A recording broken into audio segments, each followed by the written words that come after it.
আমরা বড়ই অদ্ভুত প্রাণী। কাউকে আক্রমণ করতে দেখলে রক্ষা না করে ভিডিও করি। জুতা বিক্রি হয় এসি রুমে, আর খাবার বিক্রি হয় ফুটপাতে। প্রত্যেকের ফেসবুক বন্ধু হাজার হাজার, ফলোয়ার শত শত, হোয়াটসঅ্যাপ গ্রুপ অনেকগুলো। কিন্তু যখন তুমি আইসিইউতে থাকবে, বাইরে কেবল মা, বাবা, ভাই, বোন, যাদের জন্য তোমার সময় ছিল না। তাই কাল্পনিক জগৎ থেকে বাহিরে আসো, পরিবারকে সময় দাও।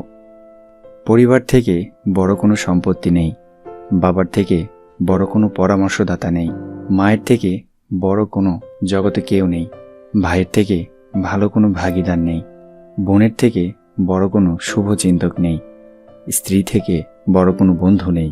এজন্য পরিবার ছাড়া জীবন মূল্যহীন। ভদ্র হওয়ার জন্য মেধা নয়, পরিবারের শিক্ষাই যথেষ্ট। কারো কাছে মন খারাপের কথা বলার চেয়ে হাসি মুখে আমি ভালো আছি বলাটাই অনেক ভালো। 3টি উপদেশ।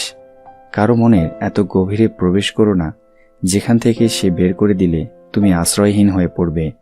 কারো সাথে এত বেশি মনের কথা বলো না, সে যখন কথা বলা বন্ধ করে দেবে তখন তুমি বাকরুদ্ধ হয়ে পড়বে। কোনো কাজ শেষ না হওয়া পর্যন্ত সেটাকে সবসময় অসম্ভব বলেই মনে হয়।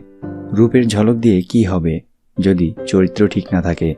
আবেগ দিয়ে কি হবে যদি বিবেক ঠিক না থাকে? শিক্ষা দিয়ে কি হবে যদি ব্যবহার ঠিক না থাকে? আয়না হচ্ছে মানুষের প্রকৃত বন্ধু, যার সামনে হাসলে সেও হাসে, কাঁদলে সেও কাঁদে, কিন্তু আঘাত করলে আঘাত করে না, বরং নিজেই ভেঙে যায়। মিথ্যা অপবাদ ধারালো ছুরির চেয়েও বেশি ভয়ঙ্কর। কাউকে ঠকালে তোমাকে ঠকতেই হবে, পার্থক্য শুধু সময়ের। কারো মুখ পানে এত বেশি চেয়েও না, যখন সে মুখ ফিরিয়ে নেবে তখন তুমি অসহায় হয়ে পড়বে।